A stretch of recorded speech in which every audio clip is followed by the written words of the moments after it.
Salut camarade, t'es en train d'écouter ma chronique pour le podcast Louis1664.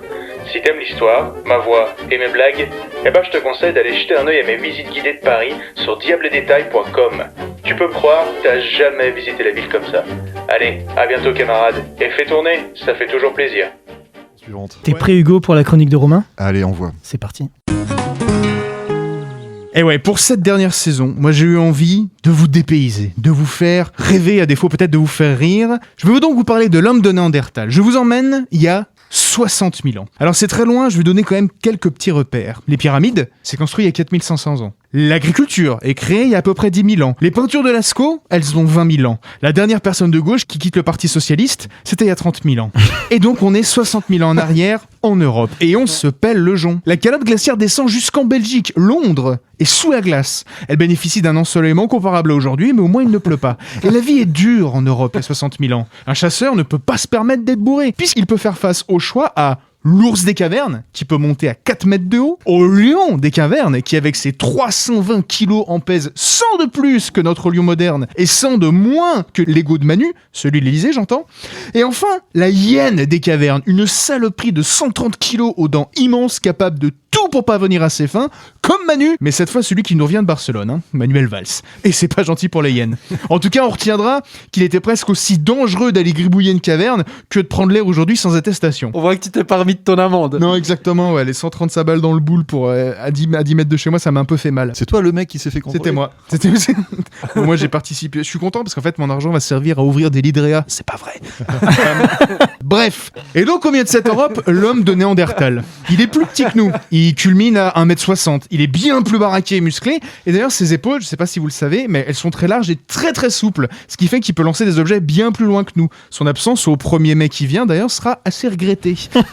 Et les épaules, il doit les avoir larges, le pauvre Néandertal, car depuis sa découverte en 1856, il supporte à peu près toutes les saloperies idéologiques de son cousin surdoué, l'Homo sapiens. Par exemple, il y a peu, je sais pas si vous l'avez entendu, les démocrates américains traitaient les membres de l'administration Trump de néandertaliens. Parce que oui, voilà l'accusation, voilà la sentence, Néandertal est bête. Ah, il avait quand même un cerveau beaucoup plus imposant que Homo Il avait un sapiens. cerveau beaucoup plus gros, mais autre argument, j'aimerais vous rappeler que Néandertal, il a vécu pas loin de 500 000 ans. Hein. Nous, on en est à 250 000, et sans vouloir être pessimiste, va falloir bosser si on veut dépasser nos cousins. Et c'est certainement pas l'apparition de l'Homo americanus qui va améliorer les pronostics. Parce que oui, c'est la seule question qu'on a été foutu de poser à Néandertal. Est-il intelligent ? Est-ce qu'il est intelligent, Néandertal ? Est-ce qu'il fait des PowerPoint Néandertal ? Est-ce qu'il y avait des stagiaires chez les Néandertal ? Alors qu'on vénère le sacro-saint QI et qu'on se pignole sur les bouquins de Laurent Alexandre, Néandertal, quelle est sa place sur LinkedIn ? Alors oui, messieurs les QIistes, rassurez-vous, vous auriez sûrement battu Néandertal aux échecs ou à Fortnite. Mais Néandertal parlait. Vraiment, il parlait. On le sait parce qu'en fait, ses outils étaient beaucoup plus frustres que ceux de Sapiens, mais il chassait des animaux bien plus gros. Contrairement à Homo sapiens ou à Rémi en fin de soirée, Néandertal n'était pas un charognard. Ses tactiques lui permettaient de chasser les 5 à 6 000 calories de viande par jour qu'il lui fallait pour survivre. Et ça nécessite de parler. Néandertal enterrait ses morts. Et ça nécessite de pleurer. Alors, ça nous permet pas de dire que Néandertal aurait écrit les fleurs du mal, mais au moins sommes-nous sûrs qu'une seule phrase de ce frère disparu en disait bien plus qu'une intervention de Gabriel Attal. Néandertal a donc fait sa petite vie en Europe lorsque les migrants sont arrivés. Ils venaient du Moyen-Orient, ils étaient noirs et basanés, alors que Néandertal était blanc. Ce sont les Homo sapiens. Et là, les gars, vraiment, je fais pas de blague.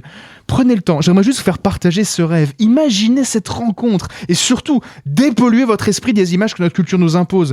Oubliez l'image des vagues de migrants qui paniquent vers leurs actuels. Les Homo sapiens, à l'époque, ils arrivent par petits groupes de 10 peut-être et ils mettent 10 000 ans à s'installer en Europe. Oubliez l'image de l'Homo sapiens qui enseigne au Néandertal un petit peu bas du front comment on fait des bijoux ou des armes. On voit bien que l'échange s'est fait des deux côtés et de manière très variable d'ailleurs.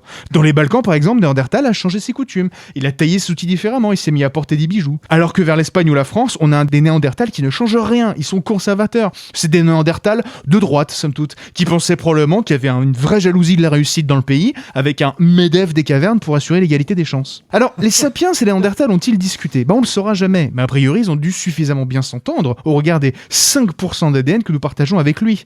D'ailleurs, ces sapiens qui arrivent en Europe, ça notez-le, ils étaient déjà hybrides, ils avaient déjà côtoyé des groupes de Néandertals en atelier. Mais pourtant, les Néandertals ont disparu. Alors comme d'habitude, les sapiens européens que nous sommes, hantés des divers génocides qui caractérisent les derniers siècles de notre histoire, on a voulu voir une extermination, une Shoah des Néandertals. Sauf que ça a pris 10 000 ans. Forcément, sans chemin de fer ni l'aide de la police française, ça prend un peu plus de temps. Ah, putain, merde. Plus sérieusement, Néandertal a probablement disparu car sa démographie très faible lui a pas permis d'éviter Sapiens indéfiniment. Donc peut-être qu'il a aussi été en partie absorbé et qu'il est simplement devenu un métis. Donc en conclusion, pourquoi Néandertal me fascine tant ? Lorsque j'arpente les corridors de l'histoire, moi je suis en quête de tout ce que l'homme a pu croire, imaginer et rêver de différent de moi. Je me plonge dans les vastes espaces des siècles humains pour dessiner les contours de ma toute petite pensée, pour éprouver les frontières de mon monde minuscule, de mes croyances et de mes convictions éphémères. Et là, face à Néandertal, on est face à l'altérité absolue. Cet homme, éloigné de moi de centaines de milliers d'années et de quelques petits bouts d'ADN, a chuchoté dans la nuit une langue que je ne connaîtrai jamais, a pleuré ses morts et a griffonné ses rêves sur les murs. À l'heure où les vieux racismes s'amplifient de toutes parts et où de nouveaux racismes surgissent, basés sur la soi-disant intelligence héréditaire, Néandertal nous invite à penser la différence, à la rêver et à la vouloir intensément, parce que comme disait magnifiquement François Rollin, la différence, c'est l'espace du désir. Oh là là.